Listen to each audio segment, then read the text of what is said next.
신약 성경 로마서 1장 페이지로 신약 240페이지입니다. 로마서 1장 18절부터 마지막 32절까지입니다. 18절부터 살핍니다. 하나님의 진노가 불의로 진리를 막는 사람들의 모든 경건치 않음과 불의에 대하여 하늘로조차 나타나나니 이는 하나님을 알만한 것이 저희 속에 보임이라. 하나님께서 이를 저희에게 보이셨느니라. 창세로부터 그의 보이지 아니하는 것들 곧 그의 영원하신 능력과 신성이 그 만드신 만물에 분명히 보여 알게 되나니 그러므로 저희가 핑계치 못할지니라. 하나님을 알되 하나님으로 영화롭게도 아니하며 감사치도 아니하고 오히려 그 생각이 허망하여지며 미련한 마음이 어두워졌나니 스스로 지혜 있다 하나 우준하게 되어 썩어지지 아니하는 하나님의 영광을 썩어질 사람과 금수와 버러지 형상의 우상으로 바꾸었느니라. 그러므로 하나님께서 저희를 마음의 정욕대로 더러움에 내어버려 두사 저희 몸을 서로 욕되게 하셨으니 이는 저희가 하나님의 진리를 거짓 것으로 바꾸어 피조물을 주물주보다 더 경배하고 섬김이라. 주는 곧 영원히 찬송할 이시로다. 아멘. 이를 인하여 하나님께서 저희를 부끄러운 욕심에 내어버려 두셨으니 곧 저희 여인들도 순리대로 쓸 것을 바꾸어 영리로 쓰며 이와 같이 남자들도 순리대로 여인 쓰기를 버리고 서로 향하여 음욕이 불릴 듯하며 남자가 남자로 더불어 부끄러운 일을 행하여 저희의 그릇됨에 상당한 도움을 그 자신에 받았느니라. 또한 저희가 마음에 하나님 두기를 싫어하며 하나님께서 저희를 그 상실한 마음대로 내어버려 두사 합당치 못한 일을 하게 하셨으니 곧 모든 불의, 추악, 탐욕, 악의가 가득한 자요 시기, 살인, 분쟁, 사기, 악독이 가득한 자요 수군수군하는 자요 비방하는 자요 하나님의 미워하시는 자요 능욕하는 자요 교만한 자요 자랑하는 자요 악을 도모하는 자요 부모를 거역하는 자요 우매한 자요 배약하는 자요 무정한 자요 무자비한 자라. 저희가 이 같은 일을 행하는 자는 사형에 해당하다고 하나님의 정하심을 알고도 자기들만 행할 뿐 아니라 또한 그 일을 행하는 자를 옳다 하느니라. 기도하시겠습니다. 하나님 아버지, 오늘 저희는 거룩하신 하나님의 의 앞에 비친 저희의 죄악의 실상이 무엇이며 그 근본 원인은 어디에 있는지를 살피고자 합니다. 기록된 말씀을 통하여 각자의 마음 속에 자신 속에 뿌려진 잘못과 죄성이 얼마나 심각한 것인지를 깨닫는 지혜 있게 하시고 발견되는 말씀을 자기 생각보다 더 거룩한 기준으로 받아들이는 은혜 있기 원하오니 인도하여 주옵소서. 예수님의 이름으로 기도 올립니다. 아멘. 우리가 복음이라는 것은 하나님께서 우리가 할 수 없는 우리의 생명의 멸망 상태를 생명으로 이끌어 가시는 게 복음입니다. 근데 이 복음이 아무리 외쳐진다 하더라도 자기가 죽을 상태임을 모르면 결코 거기로 나가질 않습니다. 그래서 이 복음에 관한 증언을 함에 있어서 제일 어려운 부분이 사람 속에 있는 죄가 도대체 뭐냐라는 겁니다. 그거를 아무리 얘기를 해도 이해를 못하니까 자기는 죽을 죄인 아닙니다라고 생각하기가 딱 좋아요. 그래서 오늘은 가능한 만큼 이 우리 속에 존재하는 죄란 그 본질이 무엇인지를 하나님께서 허락하시는 범위 안에서 살피고자 합니다. 자, 18절 갑니다. 하나님의 진노가 불의로 진리를 막는 사람들의 모든 경건치 않음과 불의에 대하여 하늘로 조차 나타나나니, 이렇게 되어 있습니다. 근데 그 18절의 맨 앞에 우리 번역본에는 생략된 접속사가 하나가 있습니다. 그러므로라는 게 있습니다. 그러므로. 그래서 이 그러므로라는 접속사는 다 아시겠지만 앞하고 앞구절하고 이 18절이 연결되어 있다라는 뜻입니다. 연결되어 있다.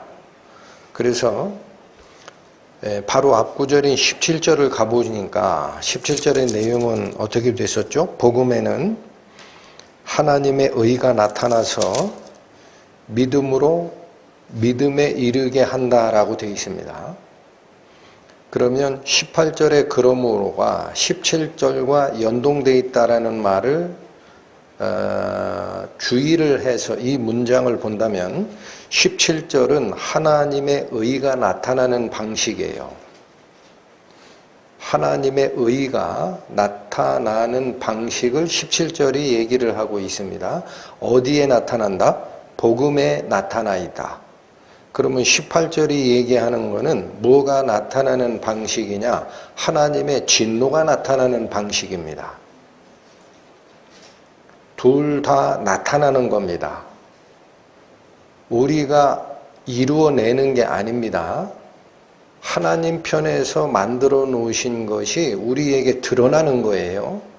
복음 속에 있는 하나님의 의도 발견되는 것이고, 오늘 살피는 18절에 하나님의 진노도 원래 발생되어 있지만 모르다가 우리가 알게 되는 거예요. 둘 다가 하나님으로부터 나타나는 거다라는 건데, 이게 연결되어 있다라는 말이 무슨 뜻입니까?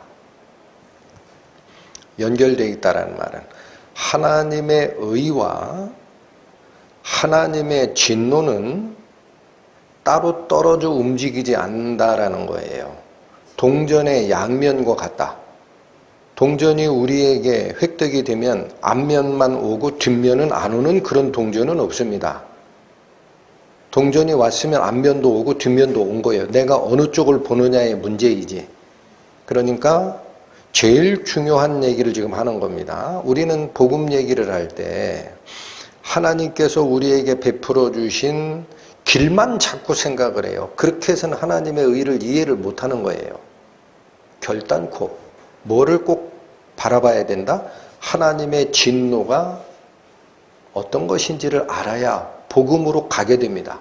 동전의 이면을 보다가 여기는 저주가 기록되어 있구나. 그러면 딱 뒤집어서 하나님의 은혜를 볼 수 있듯이 이 둘은 반드시 동시에 움직인다라는 거예요. 그러면 이런 얘기죠.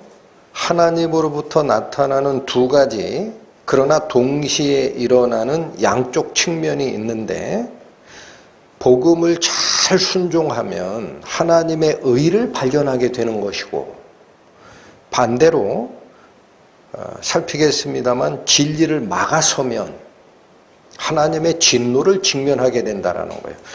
여기 18절도 잘 보시죠. 하나님의 진노가 누구에게 나간다라고 되어 있어요? 불의로 진리를 막는 사람들에게 나갑니다. 이게 불순종입니다. 불순종. 복음을 순종하는 자는 하나님의 의를 발견하게 되지만 불의함으로 하나님을 막아쓰는 자가 있어요. 하나님 필요 없다. 이 막아쓰는 자에게는 하나님의 진노를 직면하게 된다라는 겁니다. 그러면 여러분, 하나님의 우리를 위해 준비하신 구원의 길과 사랑을 얘기할 때 왜 꼭 하나님의 진노를 우리가 이해해야 되느냐? 하나님의 진노가 어디까지 가요? 끝까지 회개하지 아니하는 자에게는 사탄을 집어넣을, 마귀를 잡아 집어넣을 불지옥이 하나님의 진노의 마지막이에요. 거길 따라 들어가는 상황이 된다는 겁니다. 그러면 어떤 사람들은 그래요. 하나님이 사랑의 하나님인데 왜 당신이 사랑하여 만든 인간을 그런 영원한 형벌에 집어넣느냐라고 얘기를 합니다. 그 사람 가두려고 만든 것도 아니라 그랬어요. 누구 때문에 만든 거예요? 죄를 퍼친 원흉, 악마와 그 사자들, 마귀와 그 종자들을 잡아내려고 만든 건데 자기가 아버지를 사탄을 자기 아버지로 알고 거기서 벗어나지 않았으니까 쫓아가는 거죠. 그래서 이거 얘기해요. 하나님의 사랑과 하나님의 진노가 어떻게 양립되느냐. 이거 이해 못하겠다. 그래가지고 영혼 소멸설을 주장하는 기독교 교파들이 나오는 거예요. 죽으면 지옥에 들어가는 거 맞지만 어떻게 영원히 고통을 받냐. 금방 사라지고 없어지는 거지. 그런 게 여호와의 증인과 안식교예요.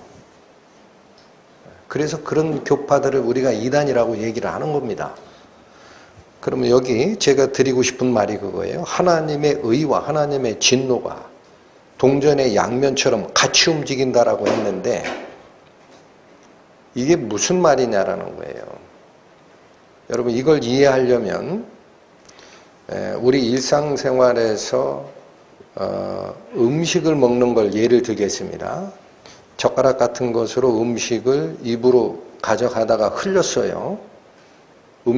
음식물이 흘렀는데 옷에 흘렸는데 그 옷이 얼룩무늬가 있는 옷이었다라고 가정을 하십니다. 그러면 흘렀던 그 음식이 묻었던 그 자국이 더러운지 알까요? 잘 모를까요? 거기가 거기 같죠? 얼룩덜룩한 데다가 조금 묻으면 뭐 묻었나 보다. 별로 이상하지도 않아요. 그런데 여러분 대통령 만나러 가려고 깨끗한 흰 와이셔츠에 양복을 딱 입고 밥을 먹다가 김치 쪼가리 하나가 흘렀다라고 치세요.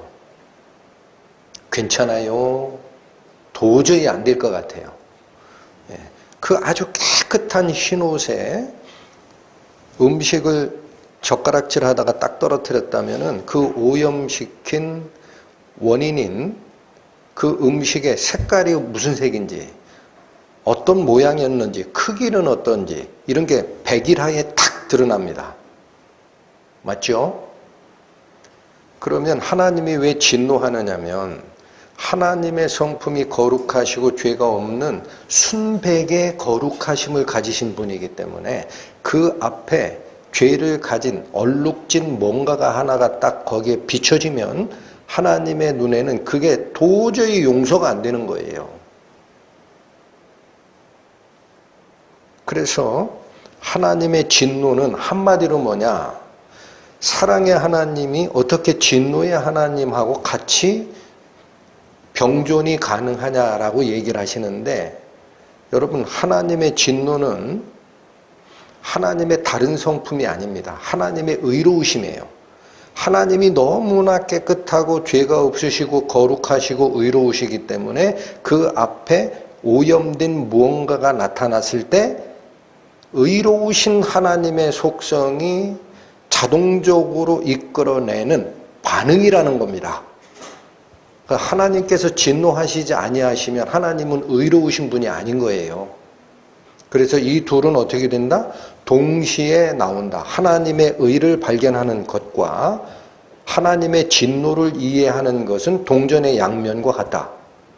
다시 말씀드리면 동전의 한쪽 면만 보고 하나님께서 우리를 위해 구원의 길을 열어놓으셨구나 하고 그걸 딱 취하는 자가 있어요. 동전의 이쪽 면은 본 적이 없어요. 하나님이 내가 가지고 있는 잘못과 죄에 대해서 얼마나 진노하시는지를 이해를 못한 사람이 있어요. 그리고 하나님이 나에게 주시는 복만 딱 취한 자가 있어요. 그거 가짜입니다. 그런 복음이 나를 위해 하나님이 필요해 라고 생각했던 수단으로서 하나님을 취한 자들이에요. 그런 복음은 없어요. 동시에 오게 돼 있어요. 그래서 이 말씀이 무슨 얘기냐? 성경에서 계속 얘기하는 우리가 죄인입니다. 하나님께 돌아가야 됩니다. 라는 말을 할 때 어떤 분은 죄라고 얘기를 하니까 죄가 있는 건 확실한 것 같은데 내 죄가 그렇게 심각한지 모르는 분들이 있어요. 그래서 사람끼리 비교합니다. 아, 저렇게 사는 사람하고는 나는 달라. 이만하면 내가 그래도 쓸만하다. 나는 그래도 가난한 사람 도와주고, 우리 집안도 좀 챙길 줄 알고, 이렇게 살았으니까 나는 쓸만하다라는 생각을 가지고 있죠. 혹시 그런 생각을 가지고 있다면 하나를 반드시 확인하고 가셔야 됩니다. 그 사람은 하나님의 거룩하신 의로움 앞에 한 번도 서본 적이 없는 사람입니다. 제가 단언합니다. 한 번도 서본 적이 없어요. 그러니까 괜찮다고 느끼는 거예요. 하나님의 거룩하심 앞에 서보죠. 다리가 후들거립니다. 하나님께서 이게 죄라고 얘기하시는구나. 이게 지옥 갈 죄라고 얘기하시는구나. 하나님, 저는 어떻게 하면 됩니까? 살 수 있는 길을 마련해 주십시오. 라고 부복을 하게 됩니다. 그래서 이 둘은 동시에 오는 거다라는 거예요. 자, 또 18절이 또 하나 우리에게 주는 게 이겁니다. 그러면 거룩하신 의로우신 하나님의 성품이 오염된 어떤 대상과 만났을 때 자동적으로 나오는 의로운 속성에 대한 반작용이 곧 이 진노라고 얘기를 했는데 모든 자에게 진노하는 게 아닙니다. 여러분 이 말씀을 오늘 잘 들으십시오. 모든 더러운 것에 진노하는 게 아니에요. 구원받은 자도 죄를 져요. 구원받은 자에게 진노하는 게 아니에요. 이거 자꾸 패를 갈라서 네 편 내 편 하는 하나님이냐 이렇게 자꾸 오해하시는데 생각하십시오. 우리가 아이를 낳았어요. 아이가 진흙탕 놀이하다가 옷에 묻었어요. 그러면 그거 보고 부모가 첫 번째 나오는 반응이 뭐죠? 갖다 팹니까? 닦이잖아요. 일로 와라. 어디서 이렇게 더러워졌냐? 야, 들어가 닦자. 닦이죠? 그리고 이런 건 조심해라 얘기를 하죠. 하나님의 사랑의 속성이 더러움을 보면 무조건 보라는 분이 아닙니다. 일단 닦입니다. 네가 잘못됐구나. 몰라서 그랬냐? 앞으로는 이렇게 가지 마라 라고 얘기를 합니다. 그게 하나님의 사랑이에요. 그런데 그 말을 거역을 합니다. 그러면 그때는 매를 댑니다. 여기도 똑같습니다. 18절 보십시오. 하나님의 진노가 누구에게 가는지를 잘 보세요. 불의로 진리를 막는 사람들에게 갑니다. 여러분, 내가 불의합니다라고 하나님의 구원의 길을 보여주소서 하는 자에게는 하나님의 진노가 안 가는 거예요. 이 말을 잘 새겨 들으세요. 불의한데 하나님의 진리를 막아서는 자가 있어요. 그들에게는 하나님의 진노밖에 없어요. 그게 동전의 이쪽 면이에요. 하나님의 진노를 보고 있어요, 내가. 그럼 하나님의 뭐를 쫓아서 자기를 포기하고 돌아서야 되느냐? 하나님의 의를 쫓아. 하나님, 그럼 저는 포기합니다. 제가 잘못됐음을 확인합니다.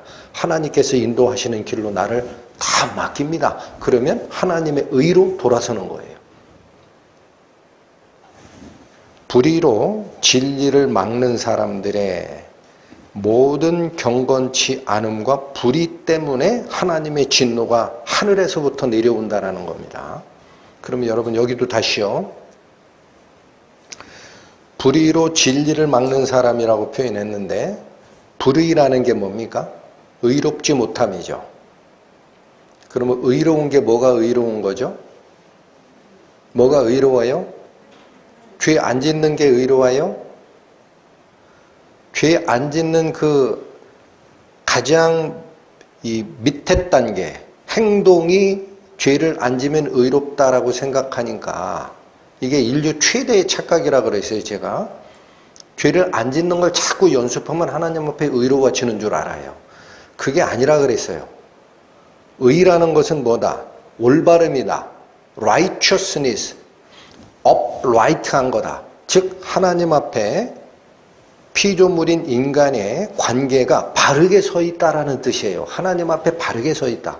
그러면 이자가 부족한 게 있으면 하나님이 채우십니다. 이자가 더러운 게 있으면 하나님이 닦이십니다. 그게 제대로 서 있는 거예요. 그 능력을 보고 하나님이 인정하는 게 아니에요. 하나님 앞에 제대로 서 있느냐, 이게 의롭다라는 뜻이다. 그렇다면 불의하다라는 말은 무슨 뜻일까? 하나님 앞에 바로 서 있지 않고 삐따닥하게 섰다라는 거예요. 그럼 그게 무슨 말이에요? 우리 인간은, 하나님은 창조주시죠. 우리를 만드신 분이에요. 우리는 하나님에 의해서 목적을 부여받아 지음을 받은 피조물입니다. 그럼 이 피조물이 나를 지으신 창조주 앞에 바르게 서 있다라는 말이 무슨 뜻이냐? 하나님께서 나에게 부여한 인생의 목적을 이해를 하고 있고, 간단합니다. 하나님께서 지으신 목적이 있잖아요. 그걸 이해를 하고 있고 그 목적에 맞도록 살아가면 하나님 앞에 바르게 쓴 거예요. 죄를 짓고 안 짓고가 아니고, 그건 드러나는 현상이고, 행위적으로 완전하냐 불완전하냐가 아닙니다. 하나님께서 부여하신 피조물의 목적을 내가 이해를 하고 그 목적에 맞도록 길을 걸어가는 자, 그게 하나님 앞에 바르게 서 있는 겁니다. 그런데 여기 보십시오. 18절. 하늘에서 내려오는 하나님의 진노가 누구에게 간다라고 되어 있습니까, 지금? 누구에게 간다? 불의로 진리를 막아서는 모든 사람들에게 간다라는 거예요. 그게 어떻게 된 거예요? 하나님이 왜 나에게 이렇게 살라라고 목적 부여했냐? 나 인정 못하겠다. 또 하나님이 이 길로 가라고? 아니, 나는 이 길이 좋은데 인정 못하겠다 하고 대항하는 겁니다. 이게 의도적 반항, 의도적 불순종이라는 거예요.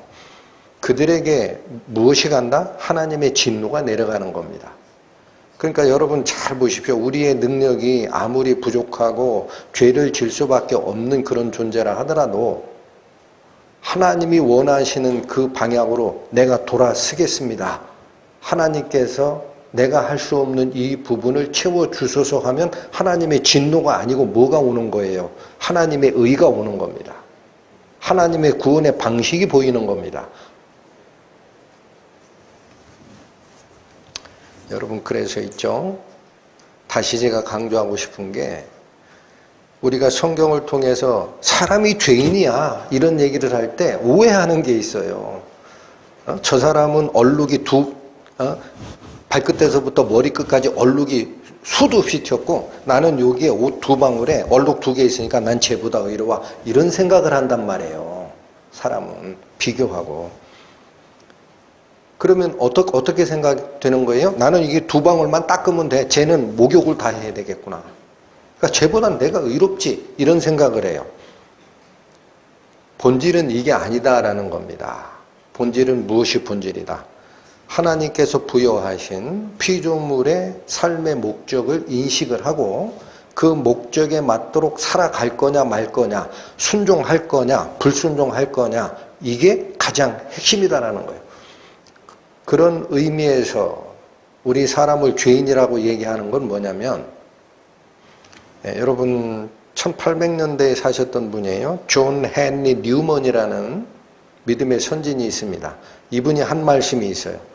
사람은 단순히 개선되어야 하는 피조물이 아니라는 거예요. 무슨 말인지 알아들으시죠? 내가 부족한 게 있다라는 거예요. 그러니까 요거 조금만 개선을 하면 하나님 앞에 이제 완전한 피조물이 된다. 그런 상태가 아니라는 거예요. 인간은 단순히 개선될 필요가 있는 피조물이 아니라는 거예요. 그렇게 생각하면 죄인이 뭔지를 몰라. 그럼 뭐냐? 손에 무기를 든 하나님을 향한 무기입니다. 손에 무기를 들고 있는 이 무기를 내려놓아야 하는 반역자들이다라고 했어요. 하나님께 반역을 한 줄 모르면 자기가 죄인인 줄 모릅니다. 나는 반역한 적 없는데요.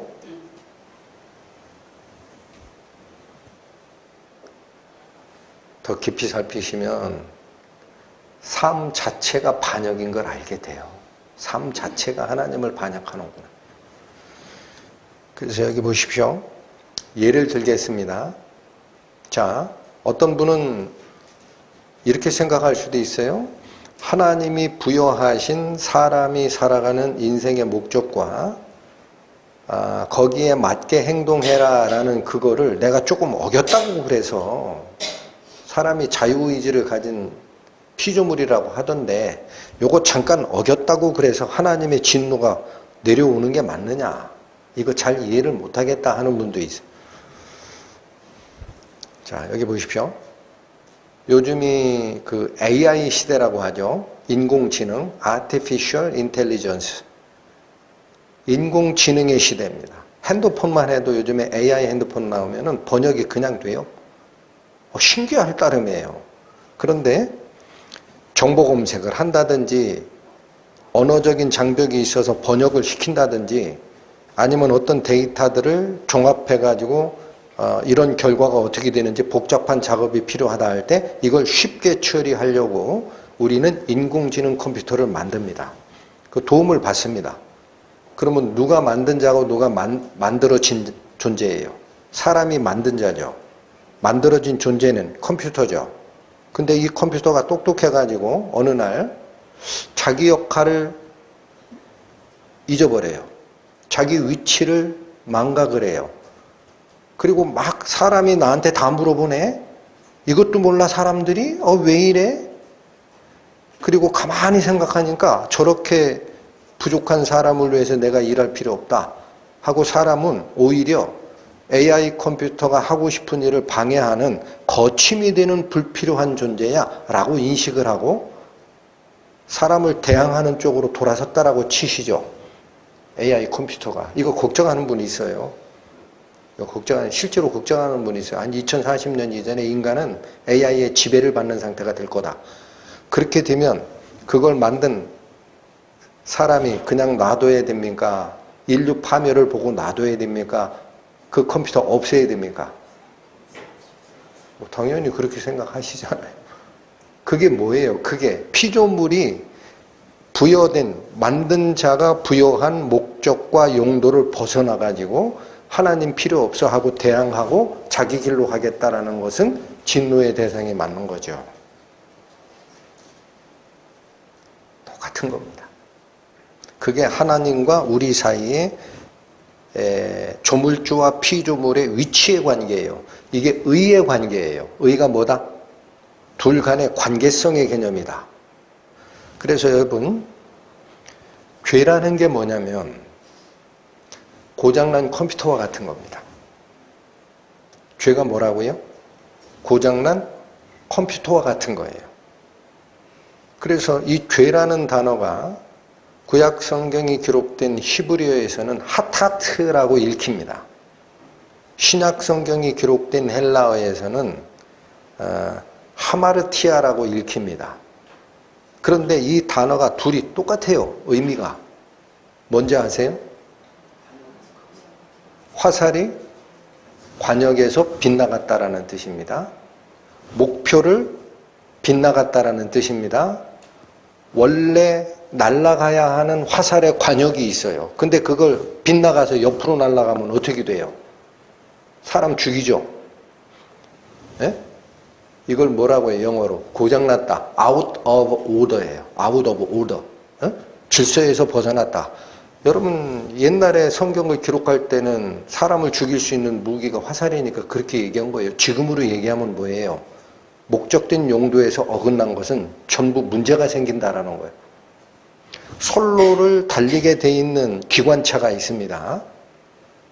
이쪽으로 가고 싶으면 선로 변경 장치를 사람이 조작했을 때 글로 타고 들어가야 되는데 어느 날 이 기관차가 힘 좋은 기관차가 사람 말 듣기 싫어. 내가 원하는 길로 갈 거야 하고 탈선을 해서 밭이든 논이든 사람 살고 있는 아파트 단지든 치고 나간다고 치세요. 그게 아웃 오브 오더예요. 목적된 용도 이외로 막 달리고 있는 폭주 기관차가 그게 죄 짓는 거예요. 여러분, 그러니까 우리가 죄를 이해할 때는 뭐를 제일 먼저 이해를 해야 돼요?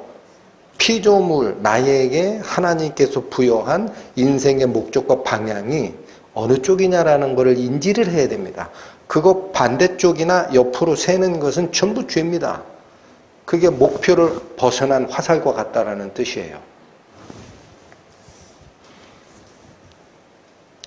이 말씀 드리면 어떤 사람들은 그래요. 자, 18절에 불의로 진리를 막아서는 사람들의 그 행동에 하나님의 진노가 나간다라고 하더라. 그러면 어느 게 불이고 어느 게 하나님이 우리를 위하여 정해놓은 길인지 나는 몰랐다.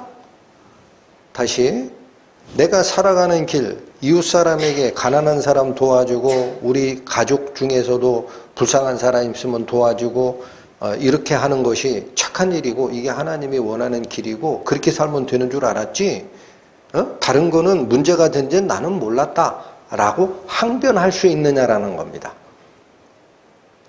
하나님께서 지금 누구에게 진노를 내리신다고 돼 있어요? 불의로 진리를 막아서는 자에게 하나님의 진노가 간다.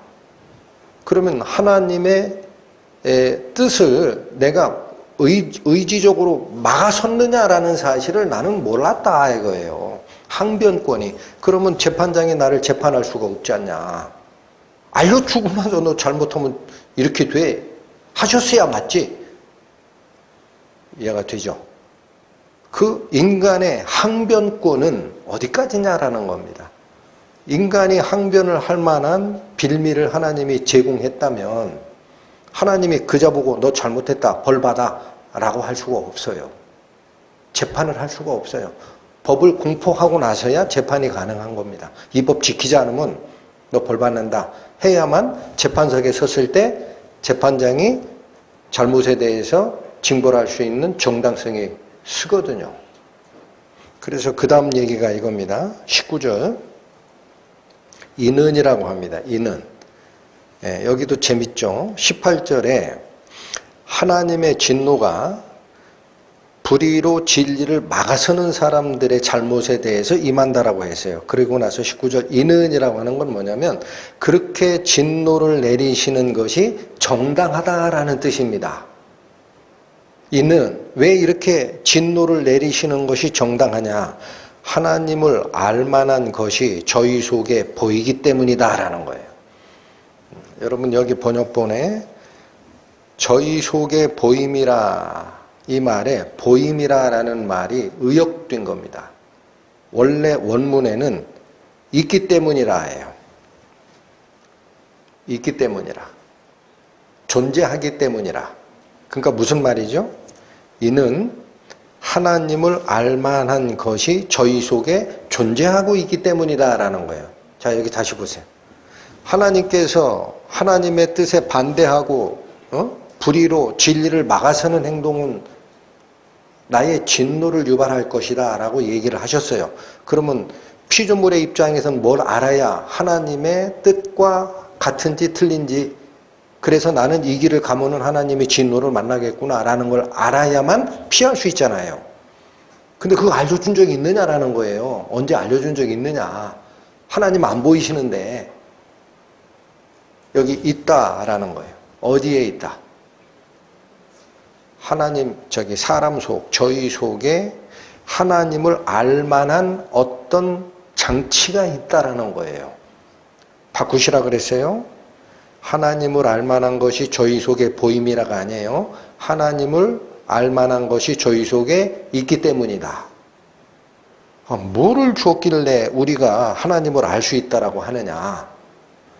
이게 자연적 하나님을 알게 되는 자연적 계시 방식이라 그래요. 네, 어디냐? 2장 갑니다. 2장 14절. 14, 15절 읽습니다. 율법 없는 이방인이 본성으로 율법의 일을 행할 때는 이 사람은 율법이 없어도 자기가 자기에게 율법이 되나니 이런 이들은 그 양심이 증거가 되어 그 생각들이 서로 혹은 송사하며 혹은 변명하며 그 마음에 새긴 율법의 행위를 나타내느니라. 여러분 보십시오. 14절과 15절은 하나님의 뜻을 알 수 있는 두 가지 방식을 얘기하는 거예요. 14절은 율법을 얘기합니다. 율법이 뭐죠? 하나님의 말씀이죠. 명문화된, 공표된 하나님의 말씀이 율법입니다. 그러면 하나님의 말씀이 공표가 돼서 나에게 알려줬으면 하나님의 뜻은 이것이고 하나님이 싫어하는 건 이것이고 알겠다.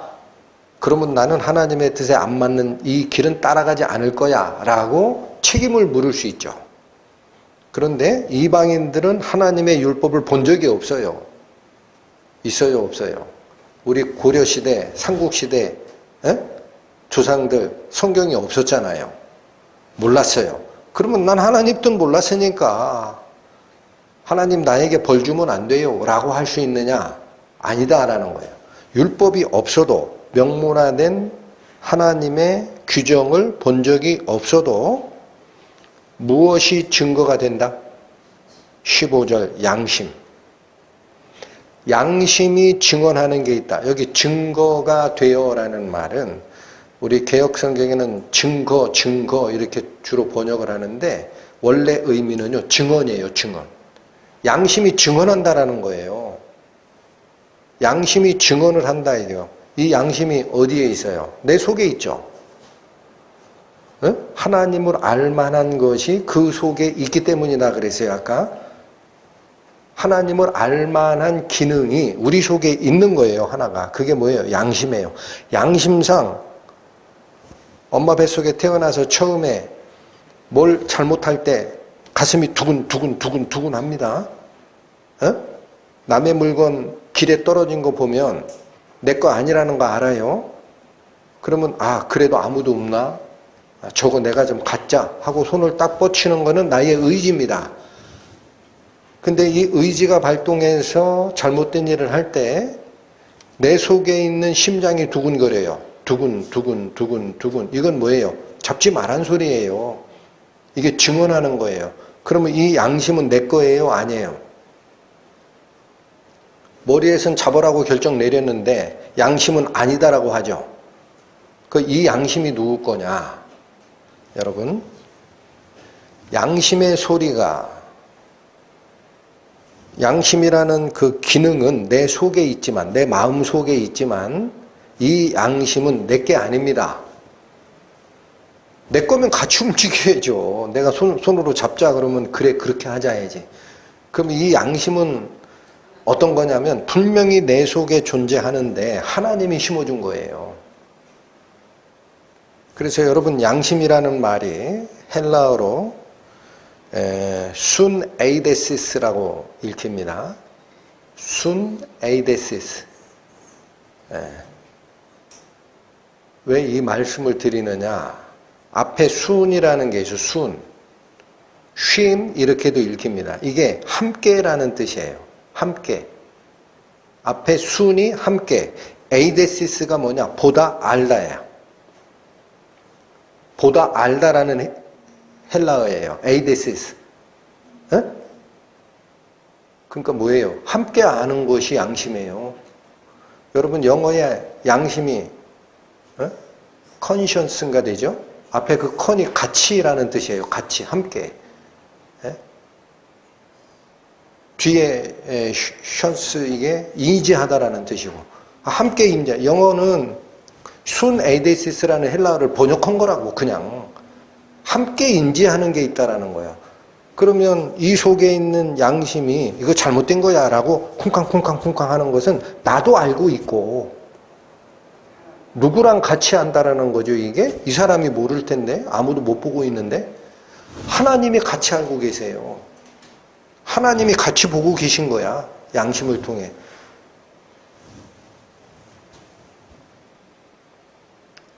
그런 말이 있냐? 그런 말이 있냐? 잠언 20장. 네, 보십시오. 구약성경 932페이지 펴보십니다.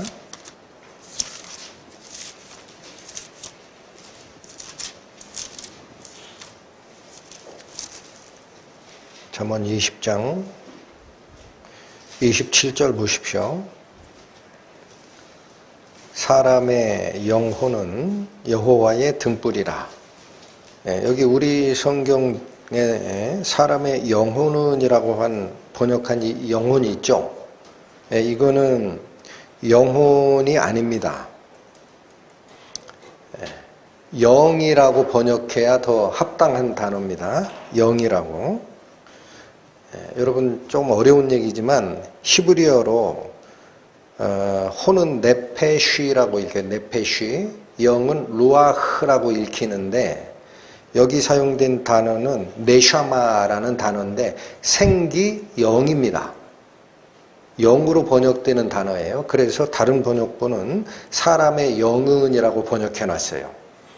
그쪽이 더 원문에 가까운 번역입니다. 그러니까 이게 무슨 얘기냐? 사람 속에 있는 영은이라는 거예요. 사람 속에 있는 영은 여호와의 뭐래요? 등불이에요. 하나님이 켜놓은 등불이래요. 왜 등불 켜요? 사람의 깊은 속을 살피시기를 원하셨던 거야. 그래서 여러분, 하나님께서 우리 인간을 영적 존재로 만들었다라는 얘기가 무슨 말이냐면요. 이 속에 뭐 고귀한 뭔 가치가 있나 보다가 아니고 하나님의 뜻을 알게끔 교통하는 채널을 열어놨다라는 뜻이에요, 이게. 영이 죽었다라는 말이 무슨 뜻이냐? 이 채널이 끊어졌다라는 거예요. 더 이상은 소통이 안 된다라는 거예요. 아시겠죠? 그래서 저희가 복음 집회 때 드리는 말씀이 그거예요. 사람을 구성하는 나 자신은 혼이라고 합니다. 근데 그게 지정의로 되어 있다고 말씀드렸어요. 이해하는 거예요. 지성. 정, 감정입니다. 눈물 흘리고 분노하고 슬퍼하고 불쌍히 여기고 이게 감정이에요. 의지. 요게 나를 구성하는 혼이에요. 그런데 영은 나가 아닌 거예요. 영은 다른 기능이에요. 그건 하나님과 소통하는 기관이에요. 그래서 우리 자신이 3차원 공간의 물질적인 외부 세계랑 접촉을 할 때 인지하는 것을 몸이라고 합니다. 육. 그래서 감각기관이 몇 개가 있어요. 오감이 있죠. 오감. 눈, 코, 입, 귀, 피부, 촉각, 시각, 미각, 청각, 또 후각, 촉각. 5가지 감각. 이걸 가지고 외부 세계를 접촉하고 알게 됩니다. 그러니까 눈이 딱 이렇게 감기면 아무것도 안 보이죠. 그런 분들은 손으로 접촉해서 알잖아요. 이렇게. 이게 외부 세계를 인지하는 기능이라면 영이라는 것은 하나님하고 교통하는 기관이에요. 그 속에 뭐를 심어놓은 거죠? 하나님이 양심을 심어놓은 겁니다. 그러니까 여러분, 내가 내 마음속으로 어떤 마음을 품었을 때 하나님께서 모르실 거다라고 생각하죠? 천만에. 이 속에 CCTV 카메라 하나님이 설치해 놓은 거예요. 여러분, 최후의 심판 때에 책들이 펴진다라고 하는데 그게 상징적 표현입니다. 종이책 피는 게 아니에요. 종이책 피는 게 아니라고. 뭐가 펴져요? 하나님께서 여기 장치해 놨던 CCTV에 녹화된 이 메모리가 있죠? 마지막 순간에 다 살아나요. 저장돼 있다. 그거 쫙 촬영해 줄 겁니다. 너 태어나서 여기까지 네가 스스로 기억하는 거 봐라. 네 죄상을 알겠냐. 그래서 입이 있지만 할 말이 없는 거, 유구무원 상태가 되는 거예요. 입이 있지만 할 말이 없어요. 증거가 다 펼쳐지는데 무슨 얘기를 합니까? 이게 양심이라는 거예요. 이게 내 속에서 하나님의 기준을 알게 하는, 율법이 없지만 알게 하는 기본적인 하나님의 기준이 그 속에 있었다라는 겁니다. 근데 요즘엔 양심이 어떻게 돼요? 태어나서 어린아이 때는 양심이 아주 민감하지만 계속 죄를 지으면 어떻게 돼요? 무뎌지죠. 그 인두질 하듯이. 감각이, 여기 손에 인두질 하면은 감각기관이 죽잖아요. 그래서 감각이 무뎌져서 이게 잘못된 건지 잘된 건지 도대체 모르고 사는 상태에 빠지는데, 어찌됐든 제가 여러분에게 나누고 싶은 첫 번째는, 하나님이 불의로 진리를 의도적으로 막아서는 자의 그 행동, 잘못된 행동에 대하여 진노하신다라고 했는데, 그렇게 할 수 있는 이유가 19절이라는 거예요. 왜 이렇게 해도 되느냐? 이는 하나님을 알만한 것이 저희 속에 있기 때문이다. 양심이 증거가 된다. 이게 양심. 그래서 그 양심을 통해 하나님께서 이를 저희에게 계시하느니라라는 거. 하나님의 속성이 어떤 건지, 하나님이 말씀하시는 옳고 그름이 뭔지 그들에게 다 알려주는 방법이다. 이게 양심을 통한 계시라 그래요. 리빌레이션. 하나님을 아는 첫 번째 방식, 사람 속에 심어놓은 양심을 통해 안다. 그러니까 변명 못한다라는 거예요. 변명할 수가 없다. 또 있습니다. 20절. 창세로부터 그의 보이지 아니하는 것들. 여러분 여기 굉장히 중요한 얘기가 나와요. 하나님의 속성은 보인다, 안 보인다? 이거 꼭 기억하셔야 됩니다. 창세로부터, 즉 이 세상을 만드는 때부터 그의 보이지 아니하는 것들, 곧 예를 든 겁니다. 그의 영원하신 능력, 하나님의 영원하신 능력은 눈으로는 안 보여요. 또 신성, 이게 신의 성품입니다. 신적 성품, 하나님의 위대하신 능력과 신적 성품이 안 보여요. 그래서 우리 나 이해 못했다. 하나님이 그런 분인지 이해 못했다. 이렇게 변명할 수 있느냐? 안 됩니다. 뒤에 나오는 말이 뭐죠? 그 만드신 어디에 분명히 보여 알게 된다. 피조세계입니다. 피조세계. 하나님이 만들어 놓으신 피조세계를 자세히 들여다보면 어렴풋이도 아니에요. 이거는 하나님밖에 못해. 라고 분명하게 알게 되는 게 있다라는 거예요. 이건 하나님밖에 못해. 라고 분명하게 알게 되는 게 있다. 그러므로 저희가 나는 하나님 잘 몰랐어요. 라고 핑계할 수 있다, 없다? 없다. 여러분, 하나님이 만들어 놓으신 피조세계의 가장 위대한 창조의 결과물이 생명체입니다. 생명체. 생명체는 오묘합니다. 여러분, 생명이 유지가 되려면 우리 잠자잖아요. 하루 24시간이면 한 3분의 1쯤, 안 주무시는 분은 한 6시간부터 많이 주무시는 분은 한 8시간까지 주무시잖아. 그러면 주무실 때에 나의 생명을 유지시키는 심장이 내가 자니까 같이 자자 해버리면 죽어버려요. 그렇잖아요. 심장은 나의 인지적인 통제력이 잠깐 쉬는 때라 하더라도 심장은 계속 뛰어줘야 됩니다. 그래야 내가 안 죽잖아요. 그러면 이 심장을 뛰게 하는 것은 내가 붙들고 있는 생명의 능력이 아닌 거죠? 내가 잘 때는 얘도 자야 내 통제 밑에 있는 거지. 근데 얘는 내 통제 밑에 있는 게 아니라 계속 뛰거든요? 왜 가능하냐? 자율신경계라고 해서 따로 만들어 놓은 거예요. 명령체계를. Autonomic Nervous System, 자율신경계. 언제도 얘는 뛰어요. 내가 수술 받으려고 마취를 했어도 내 의식이 완전히 가도, 통증을 못 느끼는 단계에 가도 자율신경계는 스탑하지 않고 계속 뛰어댑니다. 이걸 성경에서는 뭐라 그래요? 하나님이 심장을 뛰게 하고 하나님이 호흡을 쉬게 하는 생명의 근원이라는 거예요. 그 하나님이 만드신 거거든. 자율신경계. 그렇잖아요? 그 창조주의 능력이 아닙니까? 나만 잘 살다가 죽었다. 그러면 내가 난 우리의 후손들은 하나님이 또 만드시려고 하면 그 얼마나 힘들어.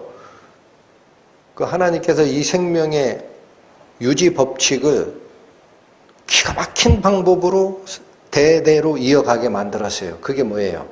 하나님 말씀 생육하고 번성하라.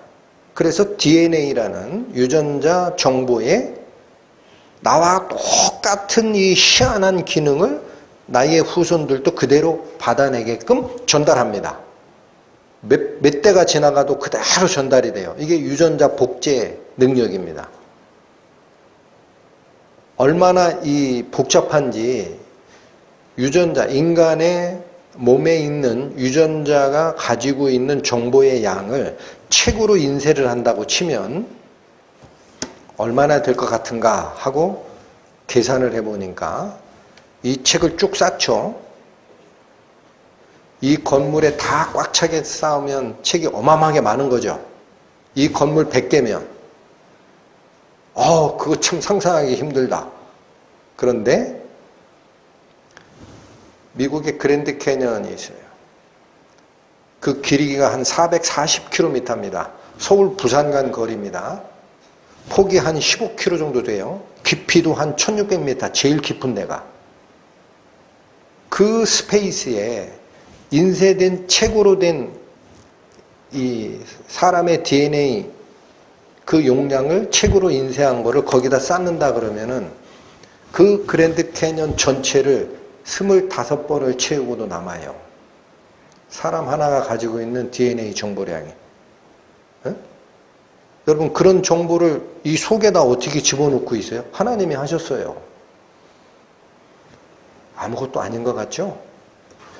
생명체 하나도 못 만들어요, 사람은. AI 컴퓨터는 만들지. 에?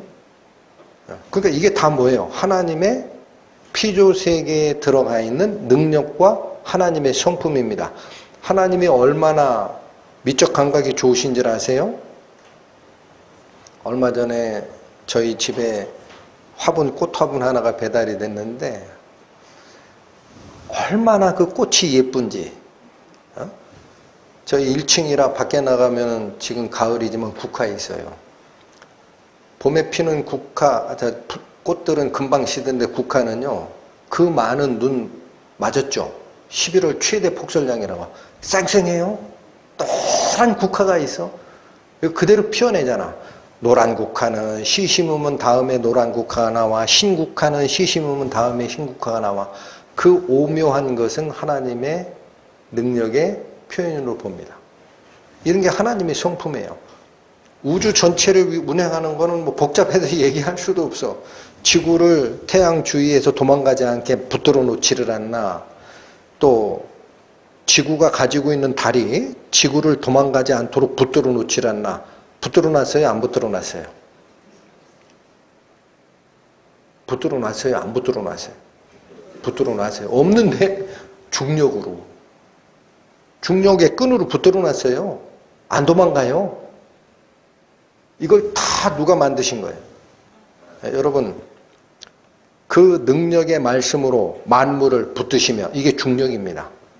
여러분, 천체 물리학자들이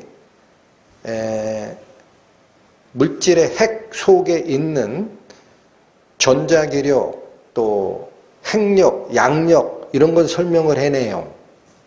근데 우주의 4대 힘, 전자기력, 양력, 핵력, 강력이라고도 합니다. 다 설명해내는데 마지막 하나 설명 못하는 게 중력이에요. 중력을 이해를 못하는 거예요. 왜 이해를 못해요?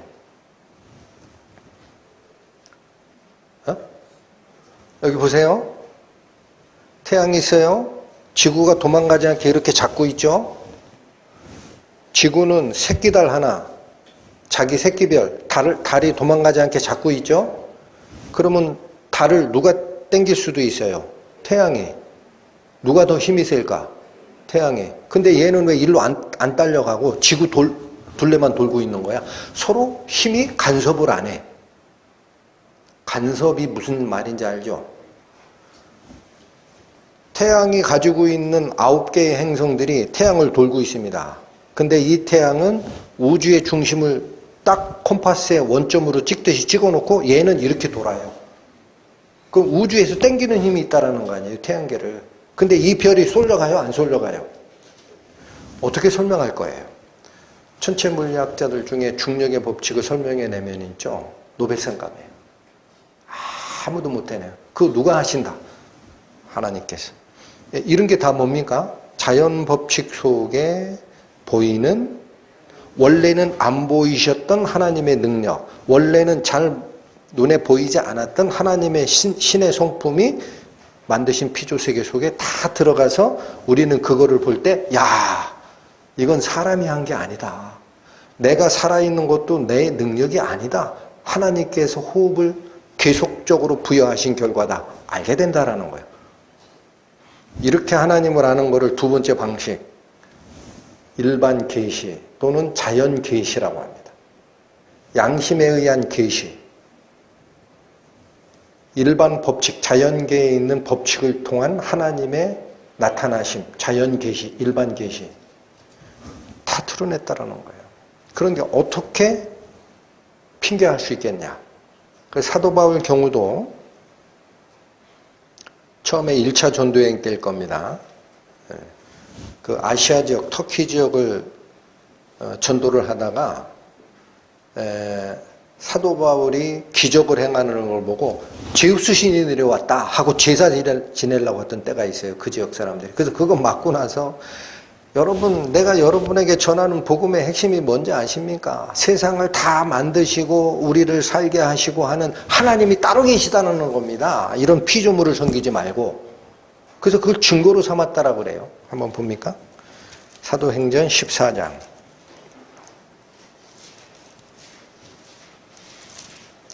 신약 212페이지.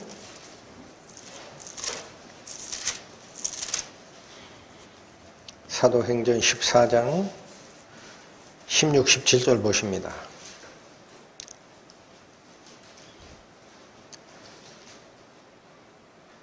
하나님이 지나간 세대에는 모든 족속으로 자기 길을 다니게 묵인하셨으나, 그러니까 자기가 원하는 삶을 살도록 특별하게 무슨 말씀을 하신 적은 없으나, 그런 뜻입니다. 17절, 그러나 특별하게 이방인들에게 이렇게 살지 마라 라는 명문적 명령을 주시진 않았지만, 그런 뜻이죠. 자기를 증거하지 아니한 것이 아니니. 자, 하나님께서 하나님의 율법, 성경을 모르고 있는 이방인에게도 명문화된 말씀은 준 적은 없지만 하나님이 존재한다라는 걸 증언하셨다라는 거예요. 증거하지 아니하신 것이 아니니 곧 너희에게 하늘로서 비를 내리시며 결실기를 주시는 선한 일을 하사. 이게 뭡니까? 생명체가 살 수 있도록 지구를 만드시고 운행하심으로써, 그런 뜻입니다. 이렇게 하심으로써 음식과 기쁨으로 너희 마음에 만족해 하셨느니라. 이게 하나님이 창조주로서 손을 놓고 있지 않다라는 증거다라는 거예요. 여러분, 지구에 있으면은 음식물이 자동으로 생기는 줄 알죠, 지금? 온도가 올라가고 폭풍이, 어느 지역에 폭우가 쏟아지고 어느 지역에 폭염이 오고 그러면은요, 사람 먹고 사는 음식 지금 문제 생겨요. 하나님께서 골고루 어디에는 비를 내리고 어디에는 바람을 불게 하고 이걸 다 통제하시기 때문에 가능한 겁니다. 이걸 하나님께서 놓아버리시는 날 우리가 알고 있는 당연한 자연의 은혜가 당연한 게 아니었구나, 전부 하나님께서 통제하신 결과구나 알게 됩니다. 자, 다시 갑니다. 로마서로 갑니다. 저희 오늘 살피고자 하는 게 죄가 뭐냐예요. 죄가 뭐냐. 정리하면 이렇습니다. 18절, 하나님의 복음을 통해 의가 드러나는 것과 동시에 진리로, 그러니까 불의함으로 진리를 막아서는 사람들에게는 하나님의 진노가 내리는 게 동시 활동이다. 두 개가 같이 온다. 그렇다면 19절, 20절은 뭐냐? 그렇게 진노를 내리시려면 미리 알려주셔야 되지 않느냐라는 건데 다 알려줬다. 양심을 통해서도 하나님이 계시다라는 걸 알려줬고 일반 계시, 자연 계시를 통해서도 하나님이 보이지 않지만 그분의 능력이 존재한다라는 사실을 알려줬다. 그래서 나는 하나님 몰랐습니다라고 핑계할 수가 없다. 21절. 이제 핵심적인 죄가 뭔지가 나옵니다. 하나님을 알되 하나님으로 영화롭게도 아니하며 감사치도 아니하고. 자, 이 말이 무슨 뜻이죠? 하나님을 모르는 상태가 아닌데도 불구하고 이렇게 간다라는 거예요. 사람들은 하나님을 알아요. 하나님이 계시다라는 걸 알아요. 우리 조상들도 농사 짓는 분들도 성경 일자도 안 읽었는데 하나님 계세요? 그러면 계신다 그랬어요. 하나님이 계시니까 비도 내리시고 식물 만들어내고 하는 거지 하나님 당연히 계셔? 이렇게 압니다. 그런데 하나님으로 영화롭게도 아니한다라는 게 무슨 말일까요? 하나님을 경배의 대상으로 섬기진 않았다라는 거예요. 하나님의 영화로움을 안다라는 거는요, 그분 밑에 경배의 삶을 살게 된다라는 겁니다.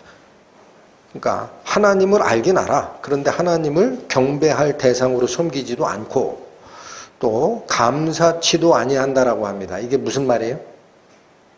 하나님께서 우리 생명체를 만드시고 생명이 유지가 되게끔 자연적인 요소나 이런 걸 다 통제하신다라는 것을 알게 되면 우리가 먹고 누리고 하는 모든 것이 당연한 게 아니라 하나님이 허락하신 선물이구나 이걸 깨닫게 됩니다. 그때 감사가 저절로 나옵니다. 근데 그런 걸 알았다 몰랐다? 몰랐어요. 경배의 대상으로 보지도 않고 우리의 생명과 호흡의 이 원리가 하나님의 선물이심도 인지하지 못해요. 그냥 당연한 거예요. 당연히 내가 어머니 뱃속에서 나왔으니까 사는 거지. 또 21절의 하반절 오히려라고 합니다. 이게 무슨 말일까요? 반대로 돌아갔다라는 거예요. 하나님을 경배하고 감사를 드려야 되는 이 자세에서 반대로 유턴했다라는 거예요. 오히려 어떻게 됐다? 그 생각이 허망하여지며 미련한 마음이 어두워졌다라고 합니다. 여기 보시죠. 생각이 허망하여졌다라는 게 무슨 말이냐? 허망하다라는 이 단어는 원어적 의미가 텅 비다라는 거예요. 허망하다가 무슨 뜻이다? 텅 비다. 내용물이 없는 껍데기만 남아있다. 여기 우리가 음료수 캔 같은 거를 가지고 있어요. 아직 따기 전이에요. 그러면 캔이 목적이에요? 그 속에 담겨있는 음료수가 목적이에요? 당연하죠. 음료수가 진짜고 캔은 그걸 싸기 위한 껍데기일 뿐이지. 그런데 내용물이 쏙 빠졌어요. 구멍이 뚫려가지고 음료수가 밖으로 다 빠져나왔어. 뭐는 아직 있어요? 캔은 있어요. 그러면 이게 속이 텅 빈 거야. 여기서 사용하는 생각이 허망하여지며라는 그 허망하여지다라는 게 텅 비게 되다라는 뜻이다라는 거예요. 그러면 이게 무슨 말이에요? 우리 생각 속에 아무것도 없어졌다는 얘기냐? 여러분 보십시오. 우리 사람이 생각하는 이 생각의 그릇 속에는 원래 진짜가 채워져 있었어요. 진짜가 뭐예요? 하나님이에요. 다시요. 하나님께서 우리 피조물인 사람을 만드실 때 우리 사람의 생각 속에는 진짜를 채워 넣으셨어요. 하나님에 대한 경배와 감사입니다. 그런 거 나는 평생 느껴본 적이 없는데 타락해서 그래요. 그게 비어버렸다라는 게 무슨 말이냐? 아무 생각이 없다가 아니라 진짜인 하나님은 빠져나가고 뭐만 남았다? 생각하는 능력만 껍데기만 남았다라는 거예요. 이게 생각이 허망하여졌다라는 겁니다. 그러니까 이 성경 말씀이 우리를 끌고 가는 방향 잘 기억하세요. 지금 죄 얘기하는 거예요. 죄 얘기하는데 행동 먼저 얘기 안 하죠. 하나님이. 이 성경 말씀이 뭐 먼저 지적해요. 사람의 생각 속에 당연히 품어야 할 진짜 가치가 있는 하나님을 버렸다라는 거예요. 생각 속에서 빠져나와 버렸다. 그러니까 이 결과가 어떻게 돼요? 미련한 마음이 어두워졌나니 하죠. 이건 또 무슨 말입니까? 미련한 마음이 어두워졌다라는 게 뭐냐? 어리석어져서 마음의 빛을 잃었다라는 거예요. 마음 속에, 사람의 마음 속에 원래는 하나님이 사람을 창조할 때 하나님의 형상을 닮게 창조를 했기 때문에 사람의 마음 속에는 하나님을 아는 빛을 담고 있었습니다. 근데 이 빛을 잃어버렸어요.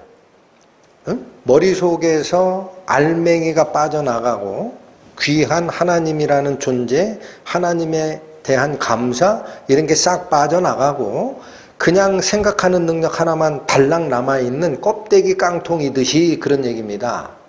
생각도 그렇지만 이 속에 있는 마음도 어떻다? 빛을 잃어버린 상태가 됐다. 그러면 여러분 빛이 없어졌으면 밝아요? 어두워요? 어두우면 빛이 없는 상태에서 어두우면 어떻게 돼요? 길을 찾지 못하고 헤맵니다. 여러분 그래서 우리 마음이 여기 생각과 마음은 성경적으로는 다른 쪽을 얘기하는 거예요. 생각은 지성 쪽에 가까워요. 마음은 이 속에 있는 카르디아라는 부분입니다. 여기가 하나님을 찾아가는 중심이 되는데 여기서도 무엇은 사라졌다? 하나님의 빛이 사라져서 방향을 모르고 헤매는 길로 가게 됐다.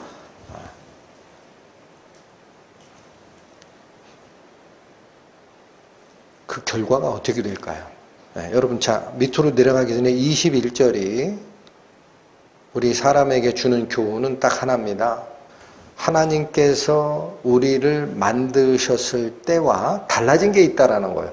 생각 속에도 가장 중요한 하나님과 하나님에 대한 감사가 채워져야 될 그 그릇이 구멍이 뚫려가지고 싹 빠져나가서 빈 껍데기가 됐다.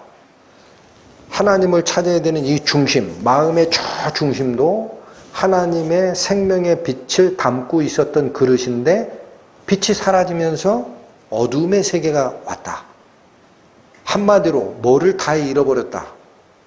빛도 그렇고 그 안에 중요한 것을 담아야 하는 그것도 그렇고 하나님에 대한 감사와 하나님을 아는 지혜가 싹 사라졌다는 거예요. 생각에서도 사라져 마음 속에서도 어두워져.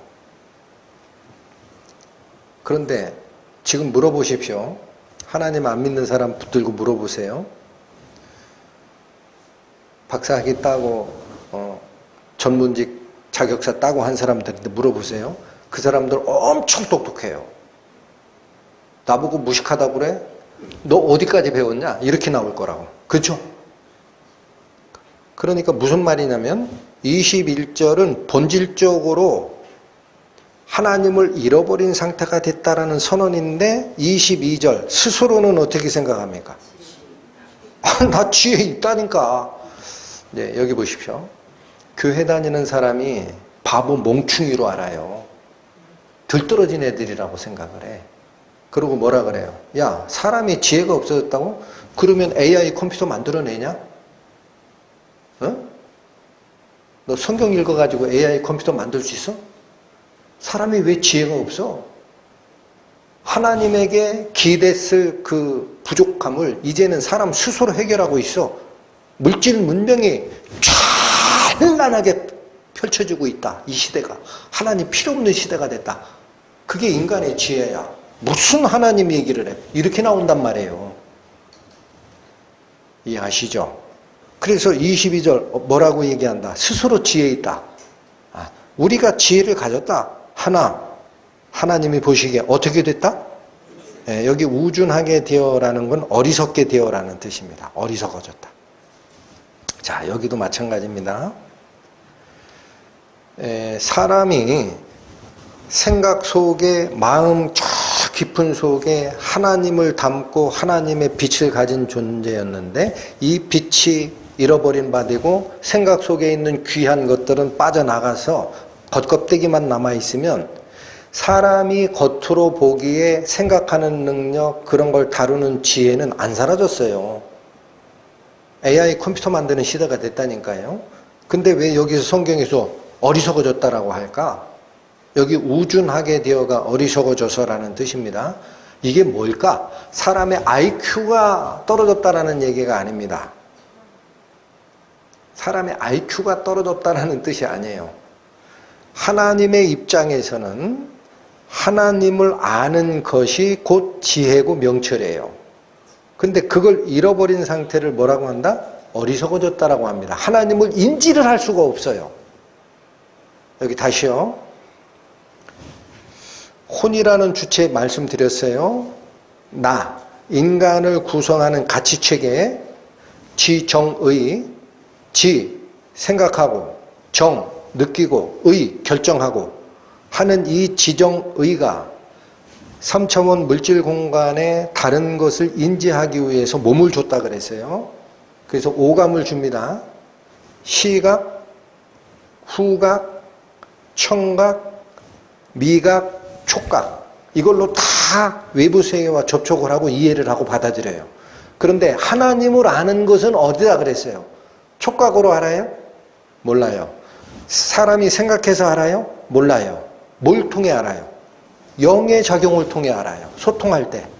하나님을 알게 되는 것은 그 영의 작용, 소통 채널이 따로 있었어. 근데 이게 딱 채널이 막혔어. 빛을 잃어버렸어. 하나님의 존재를 이해를 못해. 그러면 그걸 하나님이 뭐라고 하는 거다? 그게 어리석어졌다라는 거예요. 네? 왜? 하나님이 처음에 사람을 만들 때 다른 동물도 이 지성을 넣어서 만듭니다. 물론 IQ라고 얘기하는 지적 수준은 낮지만 돌고래 같은 건 IQ가 80도 넘어요. 네? 굉장히 똑똑해요. 그런 걸 줬단 말이에요. 그러나 그걸 하나님은 지혜라고 안 해요. 그건 다른 동물도 똑같이 줬다. 인간에게만 유독 준 능력이 있다. 뭐를 알게 하고 소통하는 능력, 하나님이에요. 하나님. 영원한 것, 눈에 보이진 않지만 하나님이란 존재, 이 영원한 것을 이해하는 채널이 있었는데 그게 막히면 그걸 성경에서는 뭐라고 한다? 어리석어졌다. 시편 53편 보십시오. 시편 53편 구약 839페이지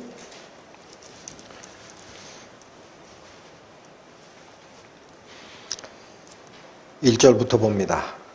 어리석은 자는 그 마음에 이르기를 하나님이 없다 하도다. 여러분 왜 하나님 없다고 그래요?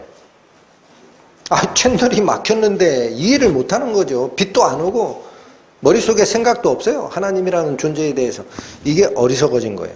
저희는 부패하며 가증한 악을 행하며 이미 썩었기 때문에 선을 행하는 자도 없다.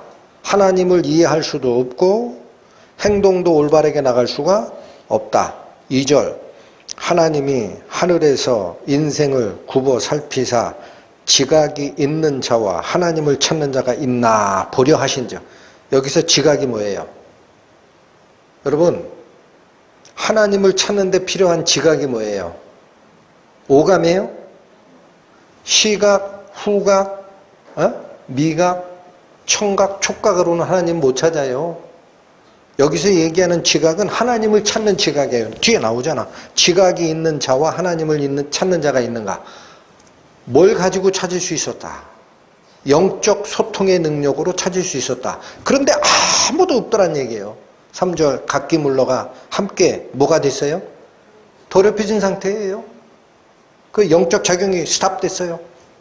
그래서 선을 행하는 자가 없으니 하나도 없다. 이게 어리석어졌다라는 뜻입니다. IQ가 줄어들었다는 게 아니에요. 여러분 IQ는요 더 높아질 수도 있어요. 교만한 자가. 그러나 그 IQ 가지고 하나님을 이해하는 게 아님을 꼭 기억하셔야 됩니다.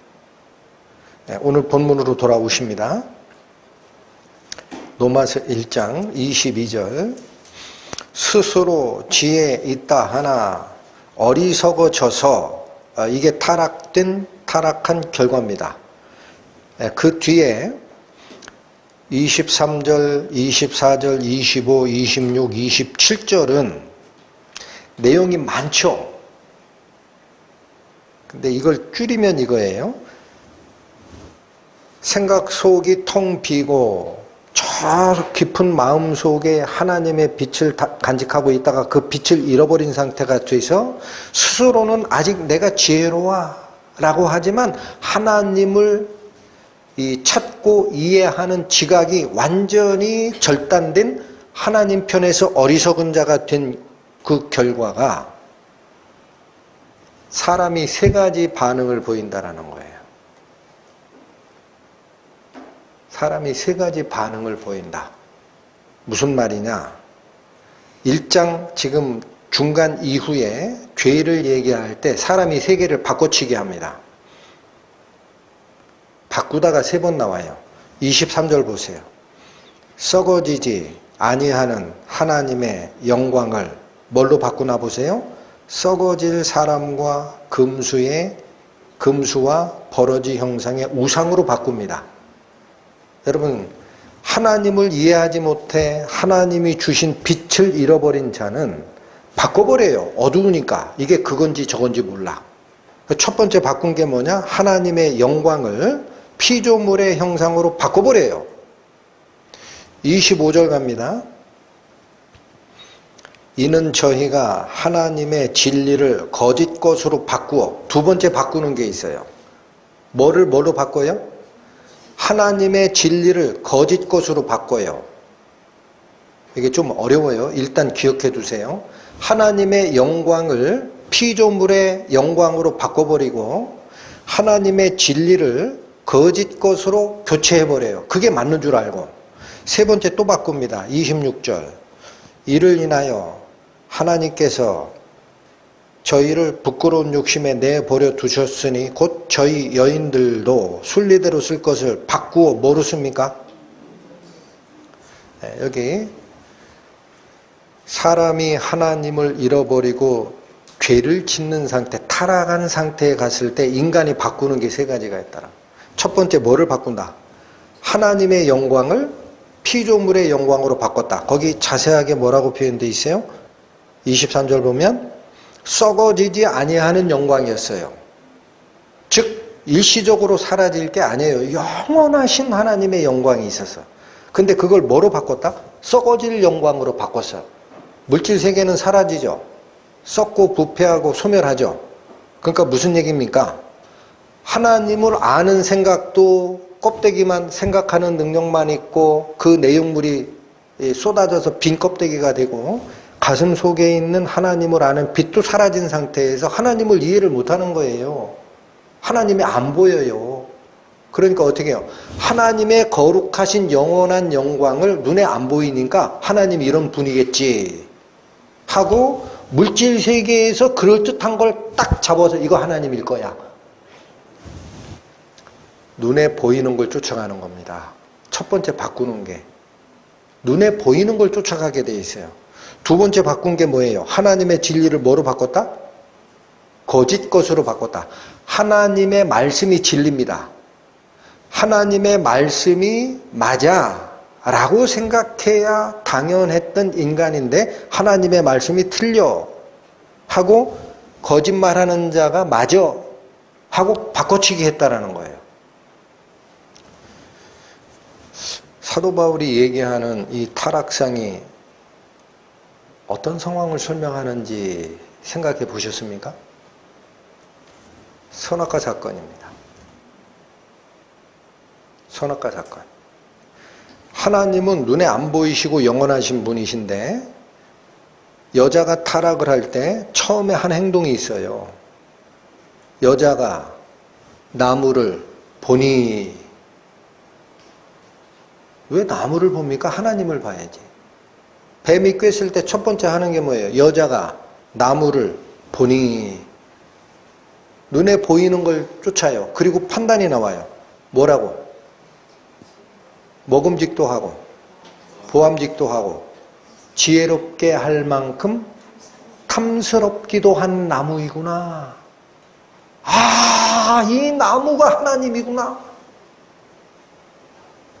눈에 보이는 대로 쫓아가요. 이게 하나님의 사라지지 아니하는 영광을 피조물의 영광으로 바꿔치기 한 겁니다. 하나님이 안 보이니까.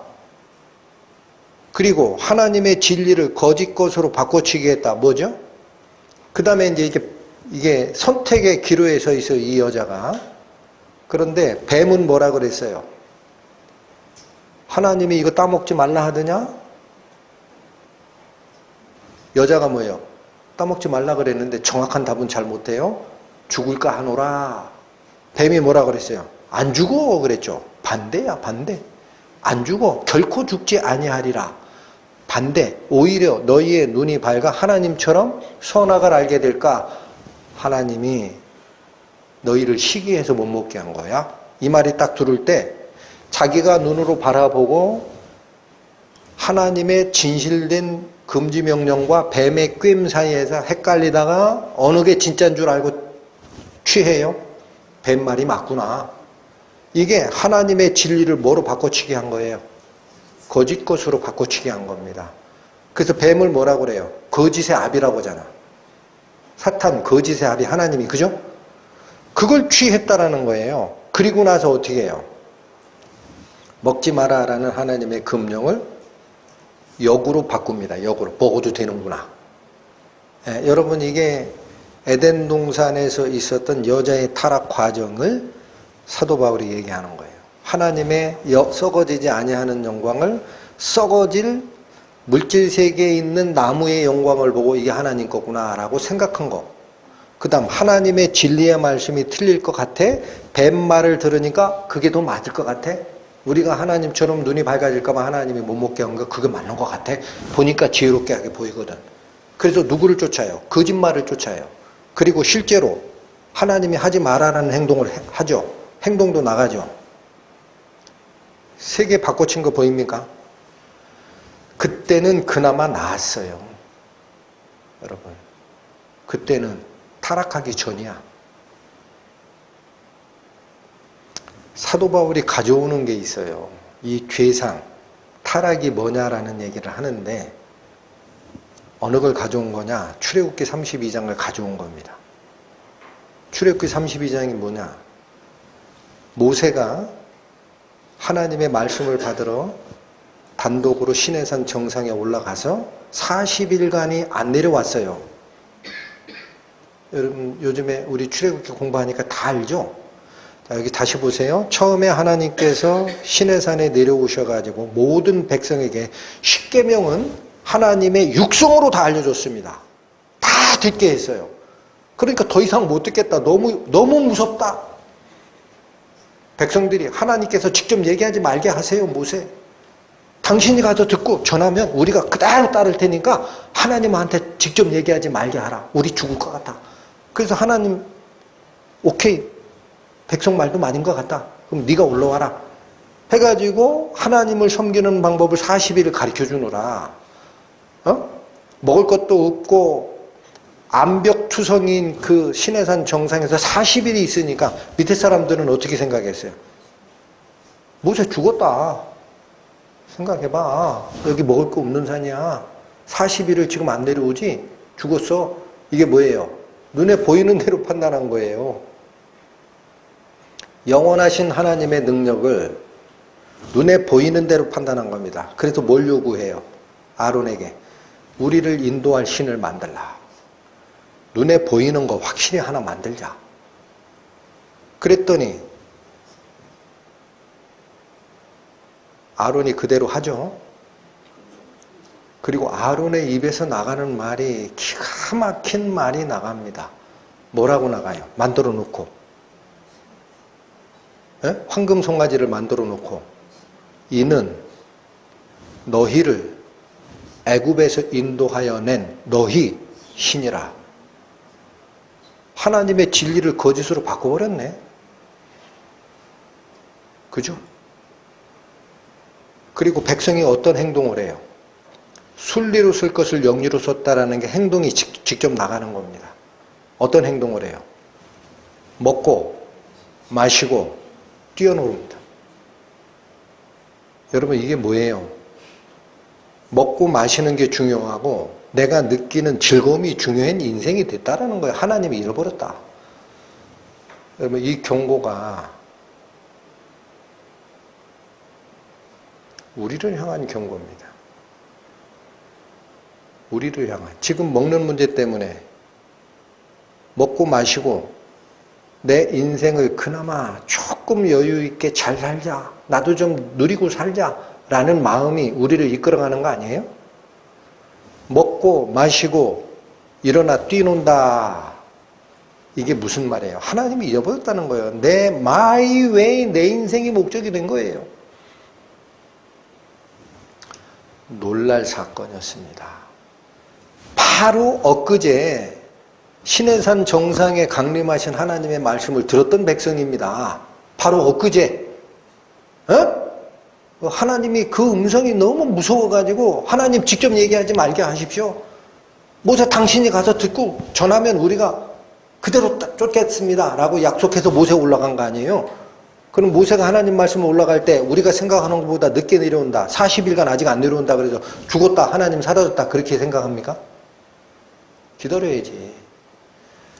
여러분 지금도 마찬가지입니다. 지금 시대에 예수님 다시 오신다라는 재림신앙 가진 사람이 도대체 몇이나 될까 저는 궁금해요. 예? 예수님 2000년 동안 안 하는데 그거 가짜 아니야? 예수님 다시 온다는 거 그거 믿어도 돼? 못 믿겠다. 버렸습니다. 예수님은 다시 안 올 모양입니다. 교황이 얘기했습니다. 버렸어요. 그러니까 우리 딴 거 섬기자. 모세와 아론이 갔던 그 길 가는 거예요, 여러분. 개신교에서는 뭐 달라요? 예? 우리 다 그렇게 살잖아요. 예수님 다시 오실 소망 품고 살아요. 먹고 사는 문제 해결하려고 살아요. 우리 자신을 돌아보세요. 그렇게 살잖아. 하나님은 어떻게 한 거예요? 사람이 세 가지를 바꿀 때 여기 굉장히 중요한 말이 나옵니다. 하나님은 억지로 돌리질 않아요. 내버려 둡니다. 세 번을. 여기 보십시오. 24절. 그러므로 하나님께서 저희의 마음의 정욕대로 더러움에 내어버려 두십니다. 26절. 이를 인하여 하나님께서 저희를 부끄러운 욕심에 내어버려 두십니다. 27절. 이와 같이 남자들도 순리대로 여인 쓰기를 버리고 서로 향하여 음욕이 불릴 듯하며 28절 죄송합니다. 28절. 또한 저희가 마음에 하나님 두기를 싫어하며 하나님께서 저희를 어떻게 내버려 둬요? 상실한 마음대로. 여러분 사람이 세 가지를 바꿔치기 할 때 의도된 거라는 얘기예요. 이게 의도적으로 그렇게 바꿔치기 했다라는 거예요.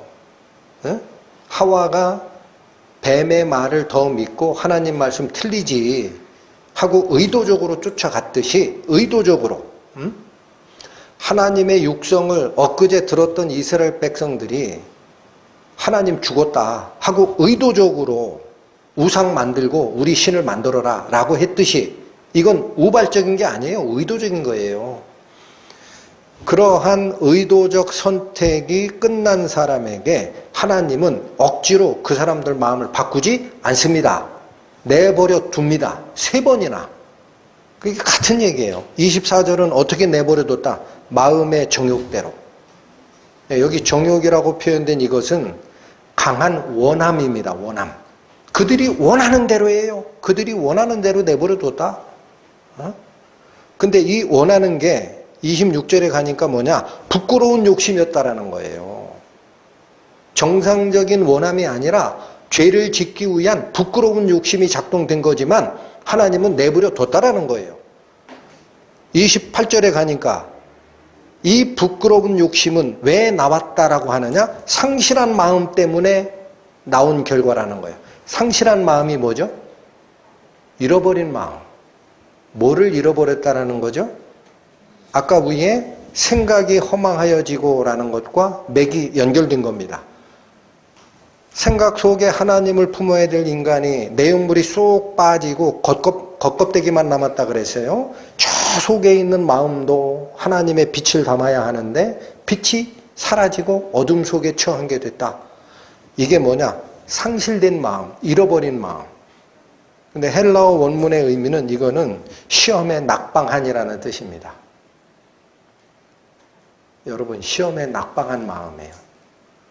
여기 잘 기억하십시오.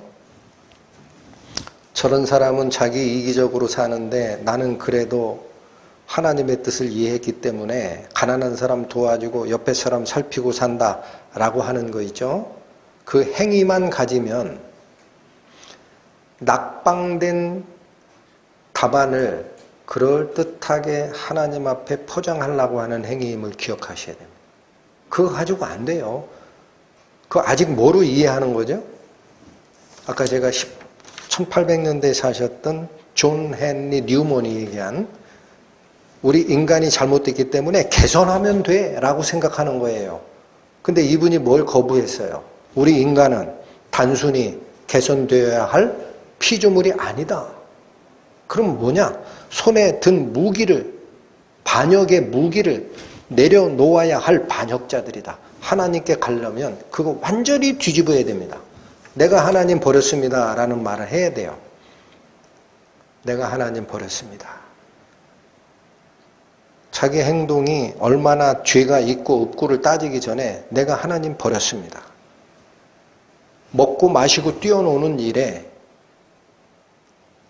아론에 의하여 하나님을 버렸던 놀랄만치 빠르게 하나님을 버렸던 그 사건이 죄인된 우리 인간이 어디에 집중하느냐를 보여주는 가장 좋은 사례예요. 가장. 하나님 말씀 바로 엊그제 들었는데도 하나님 필요 없어? 우리를 인도한 신을 만들고 아론은 도대체 정신이 있는 거야 없는 거야? 아론이 뭐라 그래? 만들어 놓고 니네들이 원하는 게 이거냐? 이게 아니에요. 이는 너희를 애굽에서 인도하여 낸 너희 신이라. 기절할 얘기를 해요. 신을 착각을 해버려요.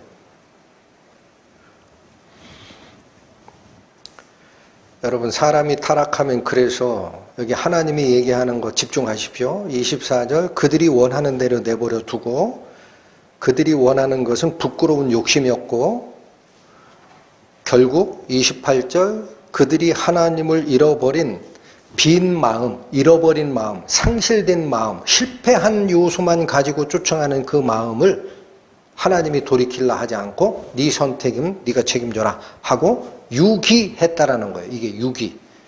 하나님의 선택과 유기는 하나님이 정하는 게 아닙니다. 사람이 그 길을 갔기 때문에 하나님이 버려둔 것뿐이에요. 그 결과가 뭐냐? 여러분, 모세가 하나님 말씀 직접 들으러 올라갔을 때 밑에 있는 사람들이 하나님 버렸어요? 안 버렸어요? 형식적으로. 백성들이 뭐 요구했죠? 우리를 인도할 신을 만들라. 그 사람들이 신 버린 게 아니에요. 뭘 바꿔치기 한 거죠? 안 보이던 하나님을 눈에 보이게 내놔라 이거예요. 이게 하나님의 영광을 눈에 보이는 썩어질 금수와 버러지와 사람의 형상으로 만들어라는 얘기예요. 눈에 보이게 해. 그렇죠. 아론은 거기에 동조한 거고 그리고 나서 이걸 뭐로 섬겨요? 우리를 인도한 여호와 하나님이야 라고 섬기죠. 무슨 말씀을 드리고 싶으냐면요. 하나님이 사람을 만들 때는 신을 이해하고 영혼을 이해하고 신을 경배하는, 전 그 용어 쓰기가 싫어하는데 신앙인으로 만든 겁니다. 경배자로. 그런데 우리 마음속에서는 경배자가 하나님이 아닌 하나님이 필요 없어 하고 사라지면 경배자가 없어지는 게 아니에요. 아론처럼 그 당시 백성처럼. 경배자가 따로 서요. 지금은 누가 쓴 줄 아세요? 애굽의 금송아지가 서 있는 게 아니에요. 내가 서 있어요. 나 자신. 나 자신이 경배자가 된 거야. 이 시대가.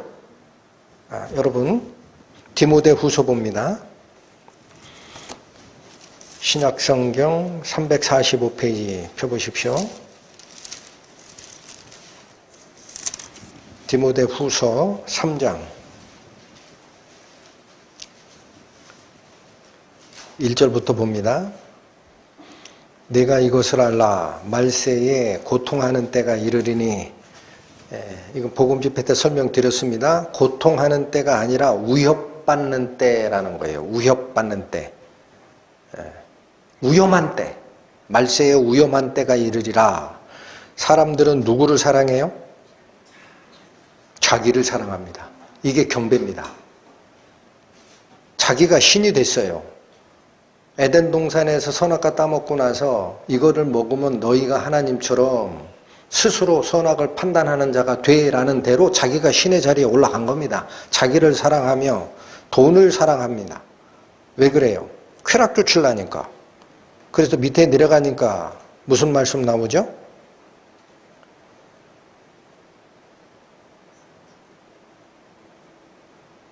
사절에 배반하여 팔며 조급하며 자고하며, 자고가 스스로 높이는 거예요. 자기 자만으로 부풀어 오른 겁니다. 쾌락 사랑하기를 뭐보다 더하며. 그러니까 여러분, 우리 경배자, 하나님을 경배하도록 만든 피조물인 우리 인간은요, 하나님을 내 마음에서 내려오게 하면, 즉 하나님을 버리면 경배 대상이 사라지는 게 아니고, 뭐가 경배 대상으로 자리를 차고 올라갑니까? 내가 경배 대상이 됩니다. 그걸 뭐라고 하느냐? 죄라고 하는. 여러분, 죄가 그겁니다. 하나님 내려오고 내 멋대로 살 거야. 이게 죄입니다. 에덴 동산에서 하와가 왜 뱀말을 쫓았을까요? 하나님은 분명히 먹지 마라, 먹으면 죽는다. 이 말이 어려운 게 하나도 없어요. 명확해요. 명확하다고. 이해하지 못할 게 없어. 먹으면 죽는구나.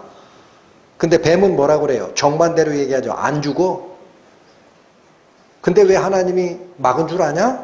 니들이 먹으면 니네 생각이 밝아지고 판단력이 높아져서 하나님처럼 돼. 그래서 하나님이 너보고 얘네들 이거 먹게 하면 안 되겠네 해서 막은 거야. 요 두 가지 말 중에 누가 그럴듯하게 느껴졌어요? 하와의 생각에. 나무를 보니까 보암직도 하고 먹음직도 하고 지혜롭게 하게 보였거든. 자기 판단에. 그래서 하나님 버리고 누구 선택해요? 자기 생각에 따라 뱀이 맞구나 하고 선택했죠. 여러분, 요즘도 똑같습니다. 마이 웨이 인생을 사는 이유가 뭔지 아세요? 하나님 말을 안 믿는 거예요. 의심이 들어갔어요. 뱀의 말을 딱 듣는 순간, 진짜야? 내가 이걸 따먹으면 눈이 밝아져서 하나님처럼 능력이 출중해질 걸 하나님이 알고 막은 거야? 여기서 의심이 들어가, 경계가 들어가요. 경계심을 어디로 가져갔어야 되는데? 뱀에게 향하게 해야 되는데 돌아섰습니다. 경계심을 누구에게로? 하나님께로 돌아가게 했어요. 하나님이 거짓말하는 거 아니야? 여러분, 이게 이 경계심과 의심이 사람이 타락하게 되는 첫 번째 단초입니다. 그래서 저는 부탁드리고 싶은 게 있어요. 하나님 말씀이 선포가 될 때 사람 말을 믿으라는 게 아닙니다. 하나님 말씀이 조각 그림 맞추기처럼 구약 성경의 내용들이 딱 맞춰질 때 그 말씀 의심하지 마세요. 하나님이 하신 거예요. 그 말씀을 의심하고는 하나님의 의가 나에게 들어올 수가 없습니다. 그래서 사도 바울도 로마서 14장 23절 나중에 가보시면 믿음으로 조차 하지 않은 모든 것이 죄니라라고 선언합니다. 여러분, 이게 죄입니다. 하나님을 안 믿는 게 죄예요. 하나님 말씀 틀렸어. 틀릴 것 같아. 내가 보기에는 뱀말이 더 맞고 하나님 말씀은 틀릴 것 같아. 이 생각이, 그 불신이 죄입니다. 예수님도 똑같이 얘기하셨어요. 요한복음 16장 8, 9절에 가보면 성령이 오시면 내가 가면 보혜사가 오실 건데 보혜사가 오시면 너희에 대해서 세 가지를 알려줄 거다 그랬어요. 뭐 알려준다 그래요? 죄에 대하여, 의에 대하여, 심판에 대하여 알려줄 거야. 근데 죄가 뭔지 아니? 죄라 함은 내 말을 믿지 아니함이라.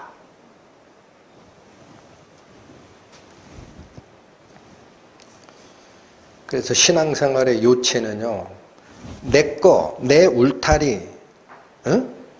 침범 못해 하고 여기다가 딱 울타리 치고 자기 것 챙기고자 하는 그게 죄입니다. 이걸 어디다 맡기는 게 믿음과 의고요? 하나님께 맡기는 거예요. 하나님이 하십시오. 기도하시고 마치겠습니다.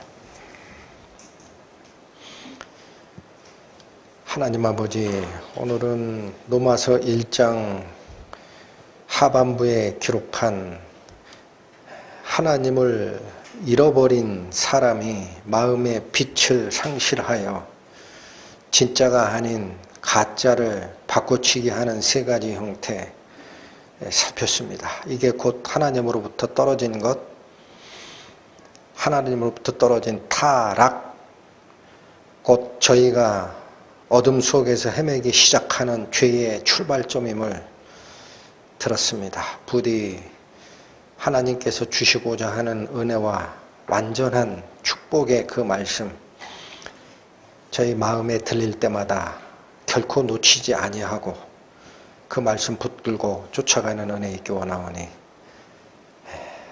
하나님이 이끄시고자 하는 그 목적지까지 저에게 은혜로 인도하여 주옵소서. 예수님의 이름으로 기도 올립니다.